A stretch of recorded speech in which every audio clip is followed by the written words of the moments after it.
नमस्कार दोस्तों, मेरा इस चैनल तंत्र प्लस में आपका बहुत बहुत स्वागत है। एक बार नारद जी विचरण कर रहे थे, तभी तीनों देवियां मां लक्ष्मी, मां सरस्वती और मां पार्वती को परस्पर विमर्श करते देखा। तीनों देवियां अपने से तीत्व और पवित्रता की चर्चा कर रही थीं। नारद जी उनके पास पहुंचे और उन्हें अत्रि महामुनि की पत्नी अनुसुईया के असाधारण पतिव्रत्य के बारे में बताया। नारद जी बोले, उनके समान पवित्र और पतिव्रता तीनों लोकों में नहीं है। तीनों देवियों को मन में अनुसुईया के प्रति ईर्ष्या होने लगी। तीनों देवियों ने सती अनुसुईया के पतिव्रत्य को खंडित के लिए अपने पतियों को कहा। तीनों ने उन्हें बहुत समझाया, पर वे राजी नहीं हुई।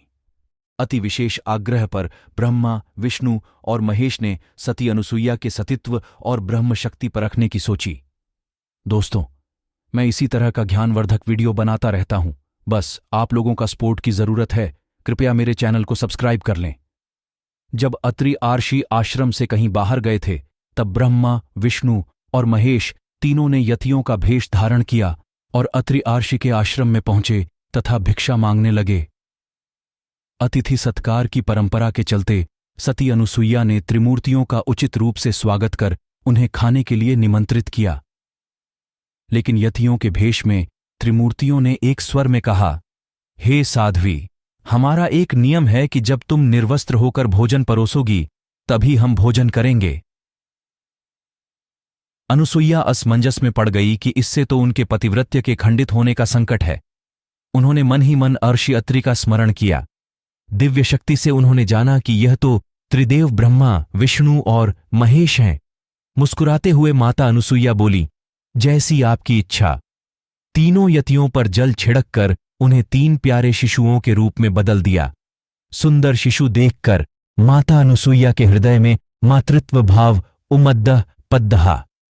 शिशुओं को स्तनपान कराया, दूध भात खिलाया, गोद में सुलाया। तीनों गहरी नींद में सो गए। अनुसुईया माता ने तीनों को झूले में सुलाकर कहा, तीनों लोकों पर शासन करने वाले त्रिमूर्ति मेरे शिशु बन गए। मेरे भाग्य को क्या कहा जाए। फिर वह मधुर कंठ से लोरी गाने लगी। उसी समय कहीं से एक सफेद बैल आश्रम में पहुंचा। एक विशाल गरुड़ पंख फडफडाते हुए आश्रम पर उड़ने लगा और एक राजहंस कमल को चोंच में लिए हुए आया और आकर द्वार पर उतर गया। यह नजारा देखकर नारद, लक्ष्मी, सरस्वती और पार्वती भी आ पहुंचे। नारद ने विनयपूर्वक अनुसुईया से कहा, माते, अपने पतियों से संबंधित प्राणियों को आपके द्वार पर देखकर यह तीनों देवियां यहां पर आ गई हैं। यह अपने पतियों को ढूंढ रही थी।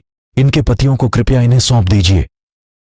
अनुसुईया ने तीनों देवियों को प्रणाम करके कहा, माताओं, झूलों में सोने वाले शिशु अगर आपके पति हैं तो इन्हें आप ले जा सकती हैं। लेकिन जब तीनों देवियों ने तीनों शिशुओं को देखा तो एक समान लगने वाले तीनों शिशु गहरी निद्रा में सो रहे थे। इस पर लक्ष्मी, सरस्वती और पार्वती भ्रमित होने लगीं। नारद ने उनकी स्थिति जानकर उनसे पूछा, आप क्या अपने पति को पहचान नहीं सकती? जल्दी से अपने अपने पति को गोद में उठा लीजिए। देवियों ने जल्दी में एक एक शिशु को उठा लिया। वे शिशु एक साथ त्रिमूर्तियों के रूप में खड़े हो गए।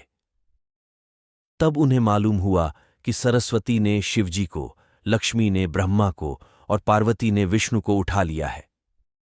तीनों देवियां शर्मिंदा होकर दूर जा खड़ी हो गईं। तीनों देवियों ने माता अनुसुईया से क्षमा याचना की और यह सच भी बताया कि उन्होंने ही परीक्षा लेने के लिए अपने पतियों को बाध्य किया था। फिर प्रार्थना की कि उनके पति को पुण्य अपने स्वरूप में ले आए। माता अनुसुईया ने त्रिदेवों को उनका रूप प्रदान किया।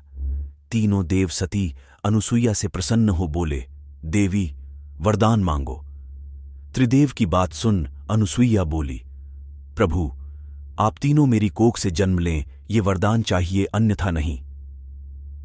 तभी से वह मां सती अनुसुईया के नाम से प्रख्यात हुई तथा कालांतर में भगवान दत्तात्रेय रूप में भगवान विष्णु का, चंद्रमा के रूप में ब्रह्मा का तथा दुर्वासा के रूप में भगवान शिव का जन्म माता अनुसुईया के गर्भ से हुआ। मतांतर से ब्रह्मा के अंश से चंद्र, विष्णु के अंश से दत्त तथा शिव के अंश से दुर्वासा का जन्म हुआ। दोस्तों, वीडियो कैसी लगी जरूर बताइए और अगर मेरे चैनल से अभी जुड़े हैं तो कृपया चैनल को सब्सक्राइब कर दें। धन्यवाद।